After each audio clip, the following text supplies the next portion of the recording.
नमस्कार दोस्तों, एक बार फिर से आप सभी का स्वागत है हमारे यूट्यूब चैनल AR एकेडमी में। तो दोस्तों, आज हम जो RK शर्मा से हमने सीरीज चालू की थी जेनेटिक्स की, उसको आगे बढ़ाएंगे। और आज हम नेक्स्ट पार्ट लेकर आए हैं मेंडेलियन जेनेटिक्स, जो कि सेल डिवीज़न के बाद RK शर्मा में दिया हुआ है। तो वीडियो को शुरू करने से पहले जिसने भी चैनल को सब्सक्राइब नहीं किया हो वो चैनल को सब्सक्राइब कर लें और वीडियो को तुरंत लाइक कर दीजिए। तो चलिए शुरू करते हैं मेंडेलियन जेनेटिक्स। तो Gregor John Mendel is the father of modern genetics. जो मॉडर्न जेनेटिक्स है उनके फादर कहलाते हैं हमारे ग्रेगर जॉन मेंडल, और उन्होंने ही लॉ ऑफ जेनेटिक्स दिए। ही वर्क ऑन गार्डन पी। उन्होंने जो अपने एक्सपेरिमेंट किए थे, ये पूछा जाता है कि उन्होंने किस प्लांट पर अपने एक्सपेरिमेंट किए थे। जो भी जेनेटिक्स के एक्सपेरिमेंट थे वो किस प्लांट पर किए थे, तो वो उन्होंने किए थे गार्डन पी पर, जिसका साइंटिफिक नेम होता है पाइसम सटाइवम। और 7 कंट्रास्टिंग कैरेक्टर्स उन्होंने लिए थे, 7 कैरेक्टर्स लिए थे उन्होंने गार्डन पी के, उन पर उन्होंने अपने एक्सपेरिमेंट किए थे। Mendel's work on garden pea was published in the proceeding of natural society of Brunn. तो उनके जो भी एक्सपेरिमेंट थे वो natural society of Brunn Austria में पब्लिश हुए थे, जिसका नाम था an experiment on plant hybridisation. इस नाम से उन्होंने अपने एक्सपेरिमेंट को पब्लिश किया था। ही also worked on honey bee and many more field crop. उन्होंने हनी बी पर भी एक्सपेरिमेंट किया और कई तरह के फील्ड क्रॉप पर भी एक्सपेरिमेंट किए थे। और ही वाज बॉर्न इन जुलाई 22, 1822। 22 जुलाई 1882 में उन्होंने जन्म लिया था और 6 जनवरी 1884 में उनकी मृत्यु हो गई थी। Rediscovery of Mendel's work was done by Hugo de Vries, Carl Correns and Tschermak in 1900। तो ये जो 3 वैज्ञानिक है, इन्होंने मेंडल्स के लॉ की रीडिस्कवरी की थी। अगर हम सही मायनों में देखें तो मेंडल्स ने लॉ दिया ही नहीं था, उन्होंने सिर्फ अपनी शर्तें रखी थी। उन्होंने अपने पॉस्टूल्स बताए थे कि ऐसा हो सकता है, अगर हम ऐसे क्रॉस कराएंगे तो ऐसी पॉसिबिलिटीज ऐसा हो सकता है। उनके जो भी एक्सपेरिमेंट थे उनको लॉ कार्ल कोरेंस ने दिया था। किन्होंने दिया था? कार्ल कोरेंस ने उनके जितने भी शर्तें थी, नियम थे, उनको लॉ बनाया था। तो अगर बात करें हम, तो मेंडल्स के 3 लॉ हैं, लेकिन इस बुक में आपको 2 ही लॉ देखने को मिलेंगे। 2 ही लॉ दिए हैं, लॉ ऑफ सेग्रीगेशन और लॉ ऑफ इंडिपेंडेंट असॉर्टमेंट। लेकिन वहीं अगर हम बात करें तो 3 तरह के लॉ होते हैं, जिसमें पहला है हमारा law of dominance. Gregor John Mendel originated 2 important law of heredity through the systematic and great work with garden pea, law of segregation, law of independent assortment. लेकिन जो पहला है वो है लॉ ऑफ डोमिनेंस। तो अगर लॉ ऑफ डोमिनेंस की बात करें तो लॉ ऑफ डोमिनेंस क्या होता है कि जब हम 2 तरह के एलील्स का क्रॉस कराते हैं, हम 2 करेक्टर्स का क्रॉस कराते हैं इंडिपेंडेंट करेक्टर का, तो जो F1 पीढ़ी होती है उसमें एक ही करेक्टर से होता है। मान लीजिए हमने टाल प्लांट और डॉर्फ प्लांट का हमने क्या किया, क्रॉस किया, तो जो हमारा F1 पीढ़ी होगी उसमें क्या होगा, सिर्फ टाल करेक्टर ही दिखेगा।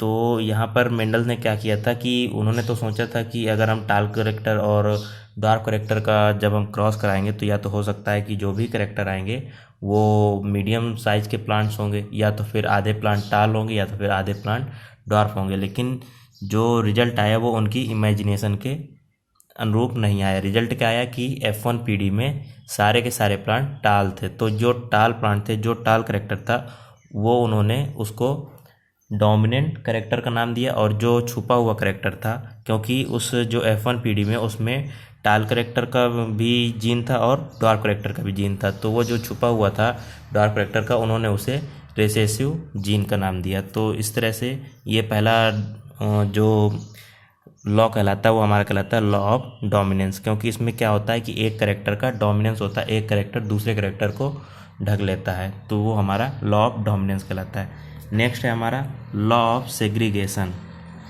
तो लॉ ऑफ सेग्रीगेशन, वहीं अगर हम बात करें तो लॉ ऑफ डोमिनेंस को हम मोनो क्रॉस हाइब्रिड में या मोनो हाइब्रिड में कर सकते हैं। उसके लिए हमें डाई क्रॉस हाइब्रिड की ज़रूरत नहीं होती, मोनो क्रॉस हाइब्रिड से भी हम इस लॉ को देख सकते हैं। नेक्स्ट है हमारा, और पहला जो लॉ है लॉ ऑफ डोमिनेंस, वो हमारा यूनिवर्सली एक्सेप्टेड नहीं है, क्योंकि बहुत से ऐसे जीन हैं, बहुत से जब हम इस मेंडल्स के जो लॉ आया इसमें तो क्या होता है कि एक जो है हमारा क्या होगा, डोमिनेंट होगा। लेकिन कई जगह क्या होता है कि बहुत सारे जीन्स हैं जो डोमिनेंट नहीं होते हैं। ऐसे तो फिर मेंडल्स के लॉ के अनुसार ये होना चाहिए, मान लीजिए दुनिया में दुनिया में जो इंसान है वो सिर्फ दो ही तरह के होने चाहिए, या तो फिर डार्क स्किन के या तो फिर फेयर स्किन के। लेकिन ऐसा नहीं है, उसमें क्या होता है कई तरह के स्किन कलर होते हैं। लेकिन मेंडल्स का लॉ क्या कहता है कि एक चीज़ डोमिनेंस होनी चाहिए, दूसरी चीज़ रेसेसिव होनी चाहिए।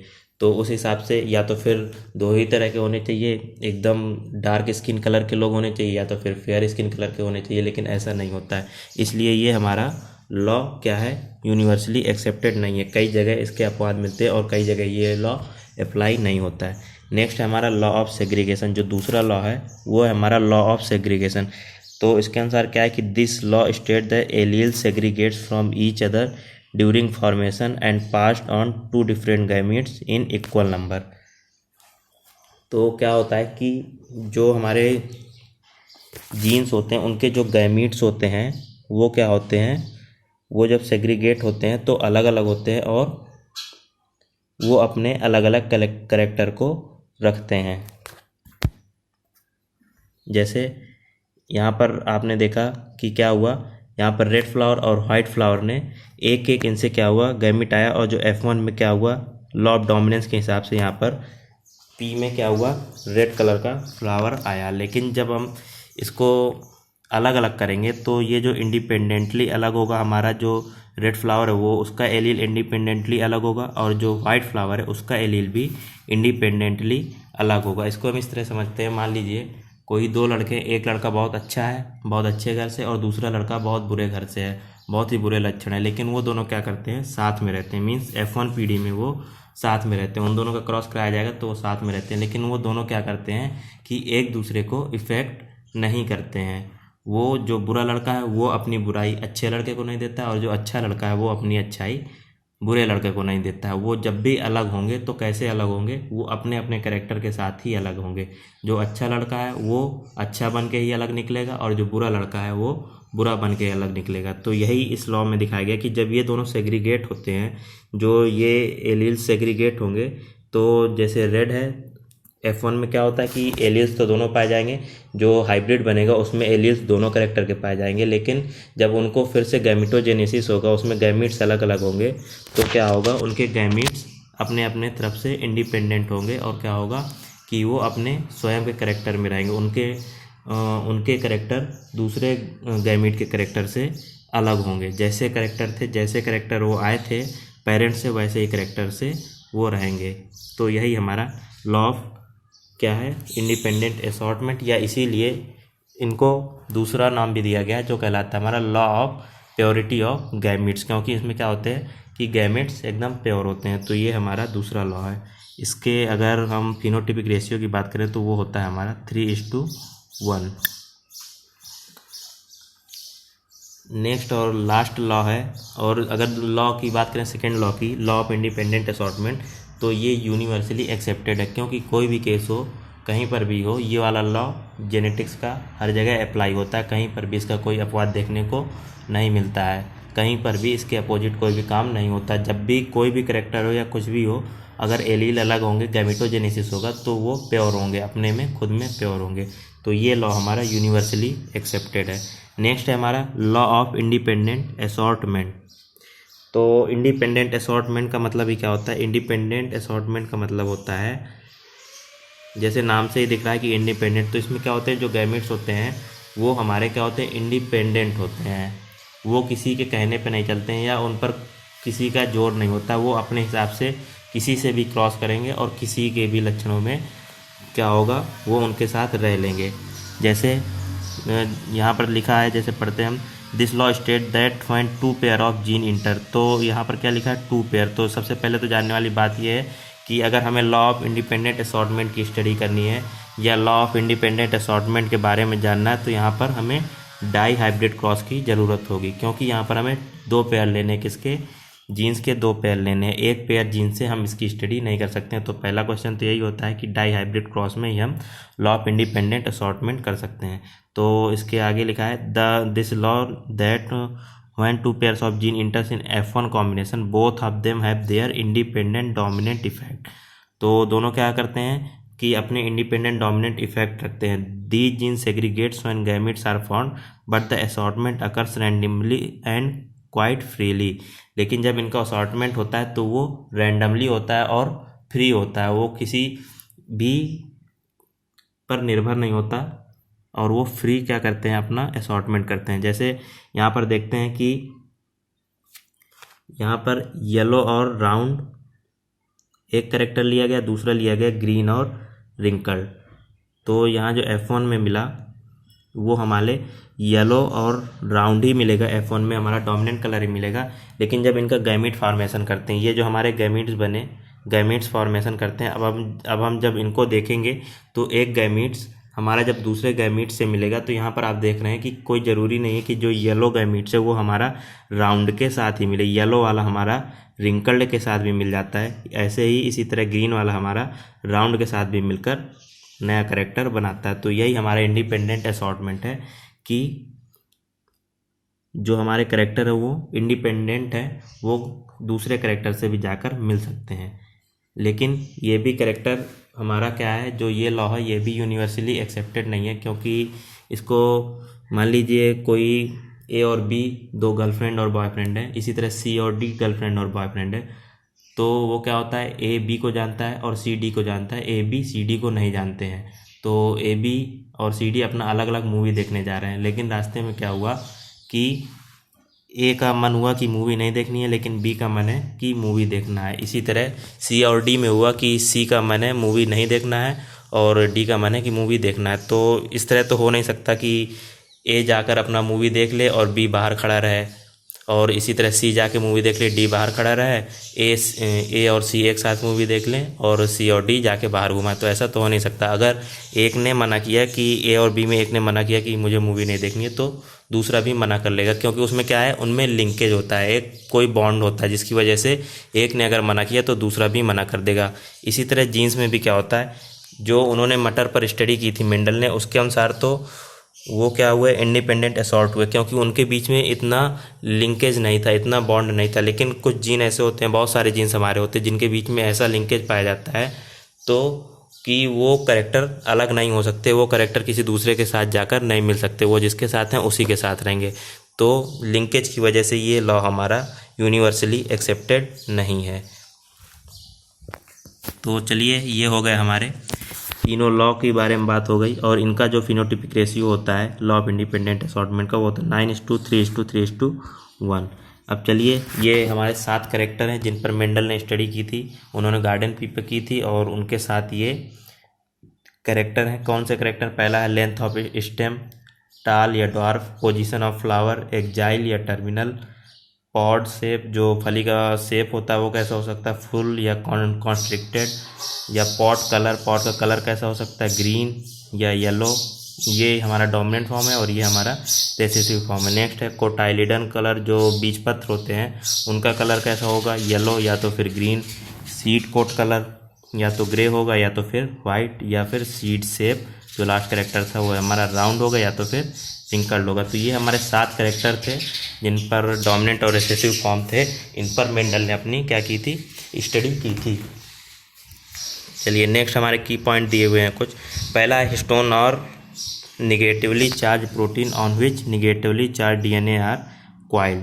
तो हिस्टोन प्रोटीन क्या होती है, निगेटिवली चार्ज होती है, और ये एक प्रोटीन है which negatively charge DNA are coiled. तो इसमें क्या होता है कि डीएनए भी पाया जाता है, और ये हमारे किस में पाई जाती हैं, गुणसूत्र में। नेक्स्ट है DNA replication and model was proposed by Watson and Crick. तो डीएनए का डबल हेलिक्स स्ट्रक्चर था, जो द्विकुंडलित मॉडल जिसे कहते हैं, वो हमारा वाटसन और क्रिक ने दिया था। नेक्स्ट है इपीस्टैटिस या gene interaction is expression of one gene depends on the presence और अब्सेंस ऑफ अनदर जीन। तो इपीस्टैटिक या जीन इंटरेक्शन क्या होता है कि किसी एक जीन का एक्सप्रेशन होता है किस पर, जो डिपेंड होता है किसी दूसरे जीन के प्रेजेंस या अब्सेंस पर। अगर दूसरा जीन प्रेजेंस है या अब्सेंट है तो उसके उस प्रेजेंट या अब्सेंस पर पहले जीन का एक्सप्रेशन क्या होता है, निर्भर होता है, डिपेंड करता है। तो वो हमारा कहलाता है एपिस्टेटिस।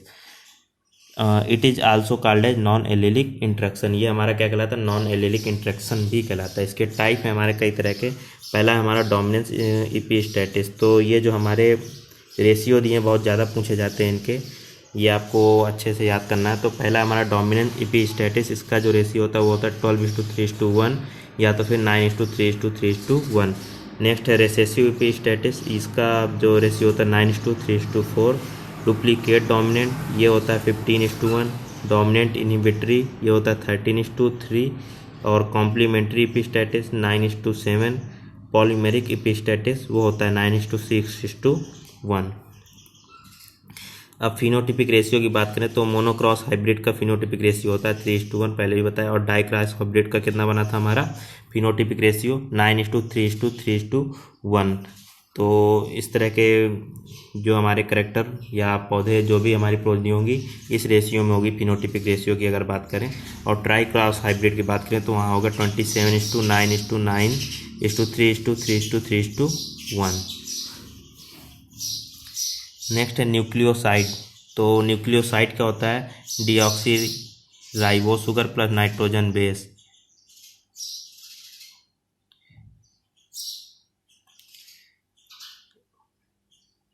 डीएनए में हमारा क्या क्या पाया जाता है, डीएनए में एडिनिन, ग्वानिन, साइटोसिन और थायमिन, ये हमारी 4 तरह की जो क्या पाई जाती है नाइट्रोजन बेस पाया जाता है।